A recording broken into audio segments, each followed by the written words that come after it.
They said she was cursed. They said no man should ever lay eyes on her face, that to look upon it was to invite ruin into your own home. But I'm telling you, the real curse wasn't something you could see.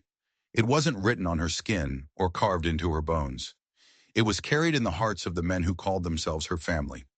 Men who pinned a badge to their chest with one hand and signed away their own blood with the other. They traded a human soul for a piece of cracked, worthless land and a handful of guns. And they thought they'd gotten away with it. They thought the silence would last forever. They were wrong, because that one sweltering July afternoon, she stood in the middle of the town square, reached up with both hands and pulled that filthy burlap sack right off her head. And I swear on my grandfather's grave, the whole world stopped. The wind died. The birds went silent. Every man, woman, and child held their breath. They were all about to see the truth, and the truth was a whole lot uglier than a few scars. It all started on a dirt road outside Moab, Utah, the kind of heat that shimmers off the ground, making the world look like it's underwater. Old Henry Mallister was heading home, his wagon heavy with oats, his mind heavy with memories. He was in his 60s, a man who'd seen more than his share of life and preferred the company of his horses to most people. He was alone, or so he thought. That's when he saw her, a figure standing dead center in the road, stock still like a scarecrow some kids had left as a prank. Except this was no prank. She was wearing a simple, worn-out dress. Her hands were bound in front of her with thick, rough twine, and over her head, cinched tight at the neck, was a burlap sack. Henry pulled back on the reins, his old wagon creaking to a halt. The silence was deafening. No birds, no insects, just the soft snort of his horses. There were no tracks around her, no sign of a struggle.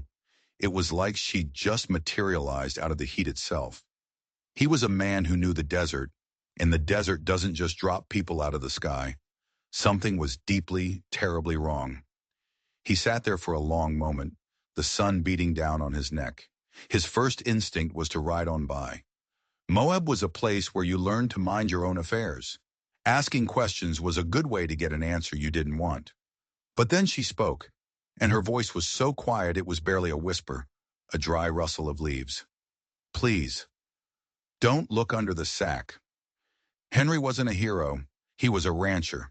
He knew about mending fences and reading the sky for rain, but he also knew pain when he saw it. And this girl, this silent statue in the road, was drowning in it. It wasn't just fear. It was a thick, suffocating shame. The kind someone else puts on you, tells you it's yours to carry. He didn't get down. He didn't ask her name. He just backed his wagon up a few feet, his movements slow and deliberate. He laid an old clean blanket in the back. You can ride if you want, he said, his voice gentle. For a moment she didn't move. Henry thought she might just stay there forever. But then stiffly, she climbed into the back of the wagon. She didn't look at him, didn't make a sound. She just curled up on the blanket, a small, forgotten thing. And that's how it started. Not with a gunshot, not with a scream, but with a silence so profound it felt like the world was holding its breath, waiting for something to break. As the wagon rolled toward his ranch, Henry couldn't shake the feeling that he hadn't just picked up a person, he'd picked up a secret someone had tried to bury in the desert. That night she stayed in the barn.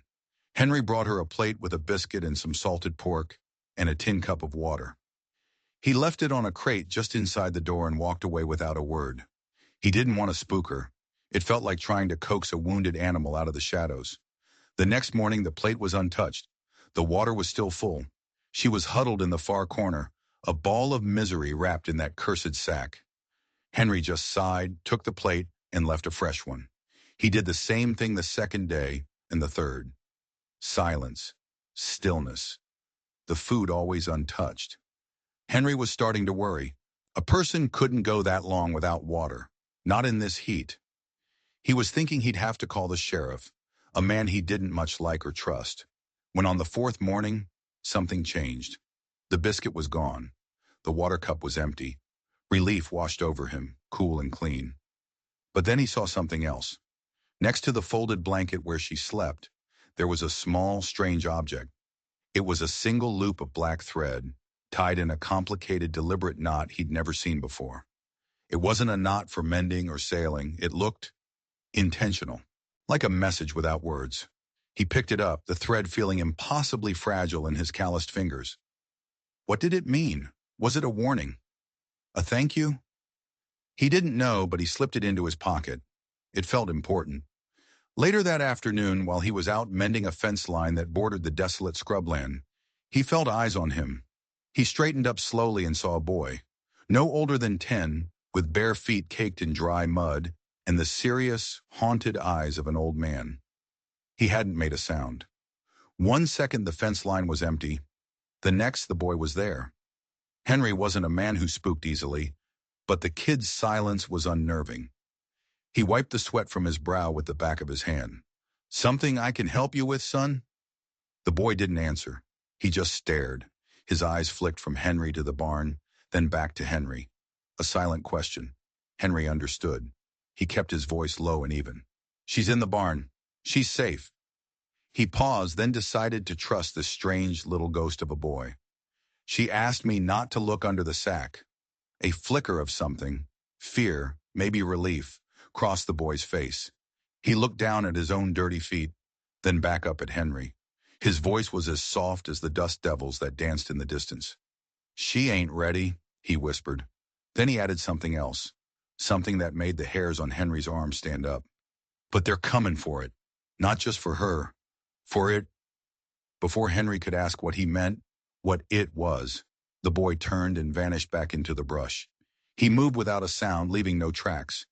It was as if the desert itself had just opened up and swallowed him whole. Henry stood there for a long time, the setting sun painting the sky in shades of blood and fire. They're coming for it. This wasn't just about a runaway girl anymore. This was about something she had, something she was hiding, and the knot in his pocket suddenly felt a lot heavier. That night, sleep wouldn't come. Henry sat on his porch, a shotgun resting across his lap, watching the shadows dance under the moonlight. Every gust of wind sounded like footsteps. Every coyote howl sounded like a warning. The boy's words echoed in his head. They're coming for it. What could this girl, who seemed to have nothing but the clothes on her back in a world of pain, possibly possess that was worth hunting her down for? He thought about the knot, a message. But what was it trying to say? He was a simple man, and this was a puzzle far beyond him. He just knew one thing for sure. Trouble was rolling toward his quiet little ranch like a summer storm, and he was standing right in its path. The next evening, everything changed again. When he took her nightly plate to the barn, the scene was different. She wasn't huddled in the corner. She was sitting on the wooden crate where he left her food, her back ramrod straight. The lantern cast long, flickering shadows around her. And the sack was gone. Henry stopped dead in the doorway, his heart pounding in his chest. He'd braced himself for the worst, for some grotesque, monstrous injury that would explain everything. But what he saw wasn't what he'd feared. It was worse. Her face was a roadmap of cruelty. An old, puckered burn mark stretched from her temple down her cheek. Her lip was split and healed crookedly, a permanent sneer she didn't intend. Her jaw was swollen and discolored, with a brutal, purple bruise. But the scars weren't the most shocking part. It was her eyes. They were clear, intelligent, and filled not with fear, but with a cold, hard fire. This was not the face of a victim. This was the face of a survivor, a witness. She didn't apologize, she didn't explain. She just looked right at him, her gaze unwavering, and spoke her name. It was the first time he'd heard her say more than a single sentence. "Rachel Boone," she said. She didn't say it with pride. She said it like she was reclaiming a piece of stolen property. Then the story came pouring out of her, not in a torrent of tears, but in a steady, chilling monotone. She spoke of her brothers, Wade, Cyrus, and Bennett Boone. 3 men who shared her blood but not her soul. Wade, the oldest, had even worn a sheriff's badge in the next county over. He was supposed to be a man of the law, a protector. He was a monster. They hadn't just abused her, they had treated her like livestock. When a dispute over a land claim with some ruthless miners went south, her brothers didn't have the cash or the guns to settle it. So they offered a different kind of payment. They offered Rachel. "She'll fetch a fair deal," she quoted Wade, his voice dripping with contempt in her memory, "if they don't look too close." So they put the sack over her head to hide the damage, to hide the proof of their years of cruelty.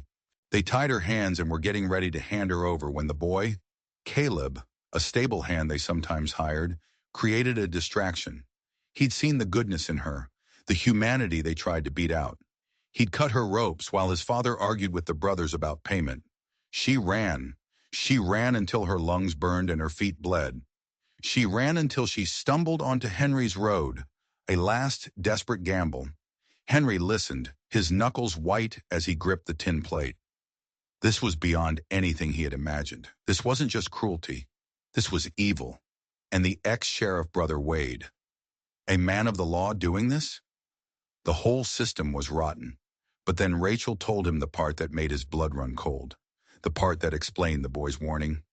"They don't just want me back," she said, her voice dropping to a whisper. "They think I took something, something my father left behind, something they want more than anything." Henry finally understood. The boy, Caleb, the warning. They're coming for it. "What is it?" Henry asked, his own voice hoarse. "What did you take?" Rachel looked at him, and for the first time, he saw a flicker of something new in her eyes. It wasn't fear. It was cunning. "Proof," she whispered. And just like that, Henry Mallister's quiet life was over. He was no longer just a rancher helping a runaway. He was hiding a witness who held the key to destroying a family of monsters. And those monsters were coming. He could almost hear the sound of their hooves on the wind. Word travels fast in a small town, and whispers travel even faster. It started with stares when Henry went to the general store. The usual friendly nods were replaced with cold shoulders. Then came the rumors, poison dripping from hushed conversations. "He's keeping some devil girl out at his ranch. Heard she's a witch, cursed by God himself. Lost his mind, that old man has. Shacking up with some scarred-up runaway." Henry ignored it. He knew the town.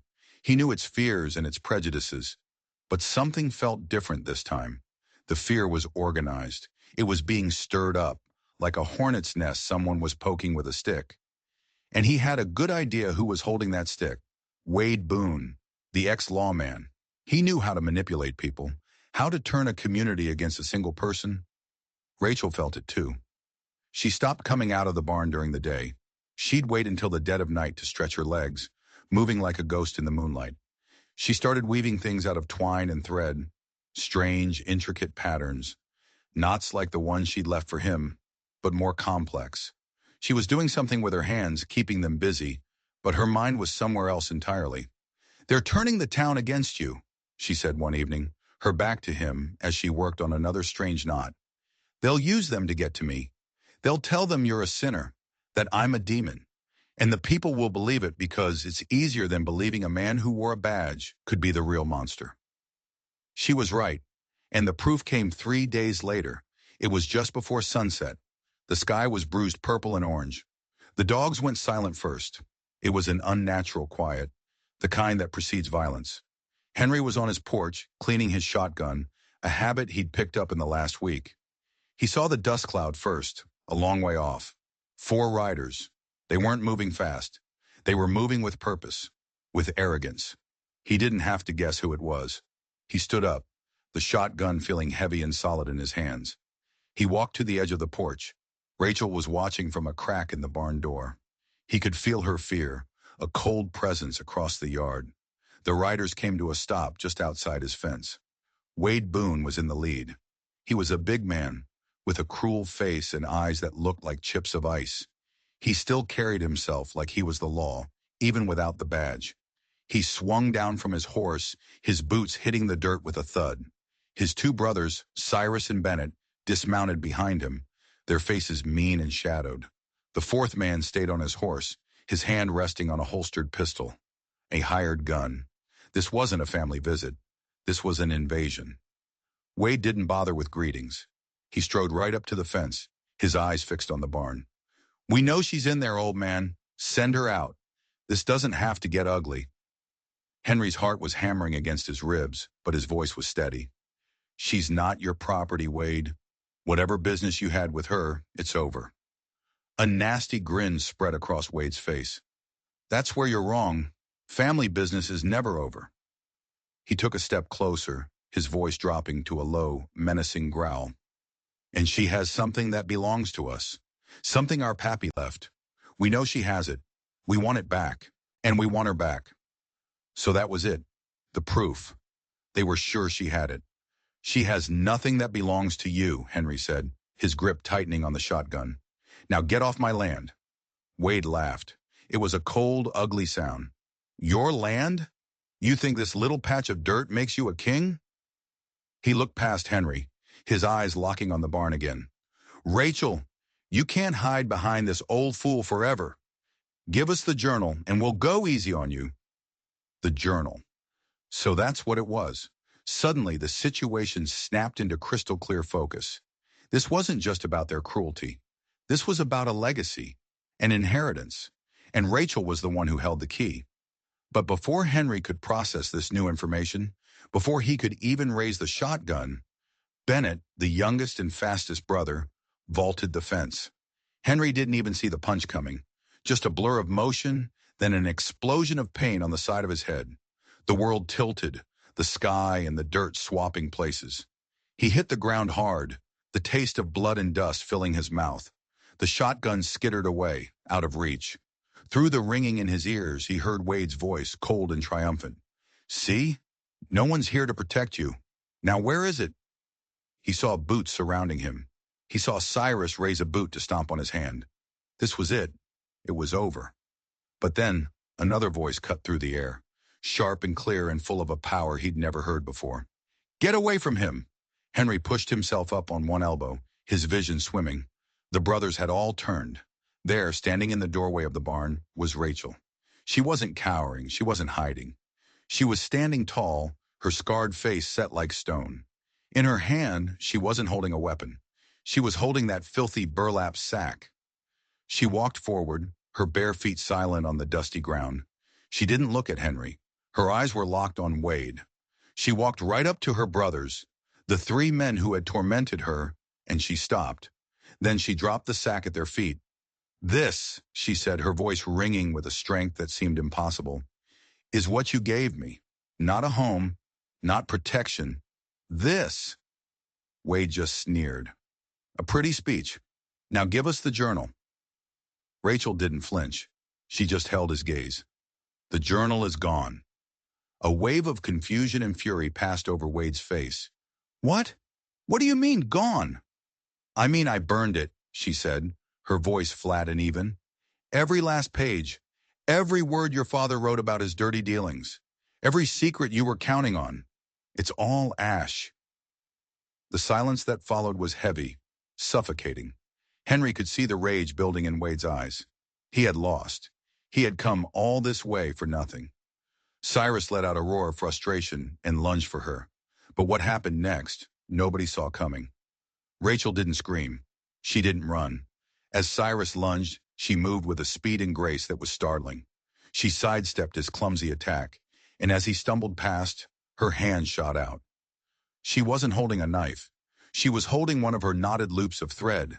In a single fluid motion, she looped it around Cyrus's wrist and pulled. The knot, which had looked so fragile, tightened like a steel wire. Cyrus cried out in pain and surprise as his feet were pulled out from under him. He crashed to the ground, disoriented. Wade and Bennett stared, stunned.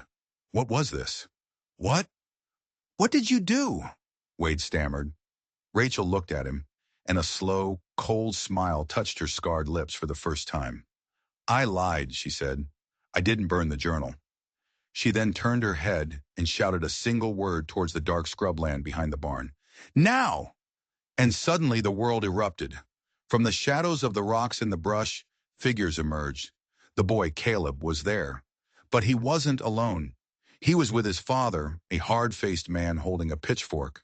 The town blacksmith was there, his huge arms clutching a sledgehammer. The quiet doctor, who had seen too many accidental injuries come from the Boone household, stood with a heavy cast-iron skillet. And there were others, a dozen faces. the forgotten people of the county, the ones the Boones had cheated, bullied, and broken. They weren't a mob. They were an army, and they had come for justice. Wade's face went pale. The trap hadn't been for Rachel. It had been for him. He had walked right into it. The brothers were surrounded. Wade, the cunning ex-lawman, had been completely outplayed. He looked from the determined faces of the townspeople to Rachel, who stood calm and poised in the center of it all. The hired gun, seeing the odds turn so drastically, slowly raised his hands and backed his horse away. He was a paid man, not a foolish one. You planned this, Wade choked out, disbelief warring with fury on his face. You taught me to be resourceful, Rachel replied, her voice cutting through the evening air. You taught me that the law doesn't always protect the innocent. Sometimes the innocent have to protect themselves. Henry, still on the ground, felt a surge of awe. The knots, the quiet whispers. Her time in the barn wasn't spent hiding, it was spent plotting. She hadn't been a prisoner, she'd been a general planning her campaign. The knot she'd left for him wasn't just a message, it was a promise, a symbol of a bond, a plan coming together. Caleb stepped forward, no longer a ghostly boy, but a brave young man. He was holding a worn, leather-bound book, the journal. He handed it to Rachel. Rachel opened it. The townspeople drew closer, forming a tight circle, their makeshift weapons held ready. The sun had finally set, and in the flickering lantern light from the barn, Rachel began to read. Her voice was strong and clear, carrying across the silent yard. She didn't read about her own abuse. She read about theirs. She read about the land deed the Boones had forged to steal the blacksmith's family farm. She read about the water rights they'd diverted, causing 3 families to go bankrupt. She read about a shipment of stolen army rifles, traded for a silence that covered up a suspicious death. She read about the rot that had festered at the heart of their county for a generation, all meticulously detailed in their own father's hand. With every sentence, Wade and his brothers seemed to shrink. Their power, built on fear and secrets, was evaporating into the night air. The sneers were gone, replaced by the panicked looks of cornered animals. The townspeople weren't just angry anymore. They were enlightened. The pieces of their own misfortunes were snapping into place, forming a single ugly picture with the Boone brothers at its center. My face, Rachel said, closing the journal and looking directly at Wade. You told everyone it was a curse. You told them it was God's punishment. But it's not. It's your history. Every scar is a receipt for a crime you committed. She then looked out at the crowd, her eyes finding each of their faces in the gloom. They tried to trade me away because I knew. I knew what was in this book. They put a sack over my head, not because they were ashamed of me, but because they were terrified of what I might say. She held up the journal. They wanted to silence me. But tonight, their silence is broken. Forever. It was the blacksmith who stepped forward first. He pointed the head of his sledgehammer at Wade. You took my father's land. The land he broke his back to clear. Then the doctor. My brother. He didn't fall off that ridge. You pushed him. One by one, the voices rose. A chorus of accusations. A dam of long-held pain finally bursting. Wade, Cyrus, and Bennett were trapped in a cage of their own making. That's when they heard the sound of a wagon approaching fast. A new figure stepped into the light. It was the young deputy from town. A man named Miller who had always seemed too decent for the job. He wasn't wearing his badge. He was holding a rifle. He looked at the scene, at the surrounded Boone brothers, at Rachel holding the journal. He looked at the faces of his neighbors, finally brave enough to speak. I heard the commotion, he said, his voice shaking slightly but full of resolve. My father is in that journal too, a debt he never owed. He looked at Wade, the man who used to be his superior. It's over, Wade. There's a new sheriff coming down from the state capitol in the morning. I sent a wire this afternoon, told them everything. Justice hadn't just arrived. It had been summoned. The fight went out of the Boone brothers. It was a total crushing defeat. They didn't even resist as the blacksmith and Caleb's father tied their hands, using the same rough twine they had used on Rachel. The same knots. A perfect, poetic justice. As they were led away, destined for a federal cell far from the town they'd terrorized, Wade looked back at his sister one last time. There was no hatred in his eyes now. Only a hollow, defeated understanding. He had underestimated her. They all had. They had tried to turn her into a monster, but instead she had become a reckoning. In the aftermath, the tension broke.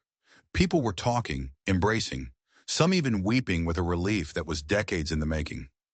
Henry finally pushed himself to his feet, his head throbbing, a grin spreading across his bruised face. He looked at Rachel, who was standing quietly, the journal held against her chest. She had done it. She had not only saved herself, she had saved them all. But as he looked at her, he realized something. The fire in her eyes was starting to fade, replaced by an exhaustion so deep it seemed to bone deep. She had won the war, but the battles had cost her dearly. What would she do now? Where would a woman like her go? The world was a big place, but he couldn't imagine it having a spot ready-made for a hero with so many scars. Rachel didn't leave. In the days that followed, the town was reborn. With the Boone's iron grip broken, people started talking to each other again. The state officials arrived, and with the journal as evidence, they began the slow, arduous process of undoing decades of corruption. Land was returned, debts were forgiven. A sense of hope, fragile but real, settled over the valley. And at the center of it all was Rachel. She didn't make speeches or seek praise. She just worked. She helped Henry fix the fence the brothers had broken. She showed him a way to stitch his old shirts with a neat, even seam that was stronger than the original. She moved out of the barn and into his spare room, and the quiet little ranch house began to feel less like a shelter and more like a home. One evening, Henry found her sitting on the porch, staring out at the mountains as the sun bled across the sky. The journal was on the table next to her. "What are you going to do with that?" he asked, nodding towards the book. She looked at it, her expression unreadable. "This is a book of endings," she said softly. "It's time to write a book of beginnings." The next week, she announced her plan. The Boone family fortune, the ill-gotten gains the state had seized, was being returned to the community. And Rachel, with the town's unanimous support, was going to use it to build a school. But not just any school. A school for children who had no voice. The deaf, the mute, the forgotten. She remembered the silence she'd been forced into and decided to dedicate her life to giving others the tools to break their own. She taught them to read lips, to use their hands to speak, and to sew. She showed them how to create beautiful things, how to mend what was broken. Her own scars, once a symbol of shame, became a symbol of resilience. The children weren't afraid of her face. They saw it as proof that you could survive the unthinkable and still create something wonderful. Henry would watch her sometimes, standing in the doorway of the bustling little schoolhouse, and a feeling of profound peace would settle over him. He lived a long, quiet life, but he knew, with a certainty that filled his old bones, that the best part of it had started the day he saw a girl in a burlap sack, standing in the middle of a dusty road. One afternoon, the young boy Caleb, now her most dedicated student, came running up to Henry. He was no longer the silent, haunted ghost from the scrubland. His eyes were bright, his face full of life. He used the sign language Rachel had taught him. She gave us a voice. He signed, his small hands moving with purpose. Henry smiled and nodded. She gave us all a voice, he thought. The story of Rachel Boone became a local legend. They didn't talk about a curse anymore. They talked about courage. They didn't whisper about scars. They talked about strength.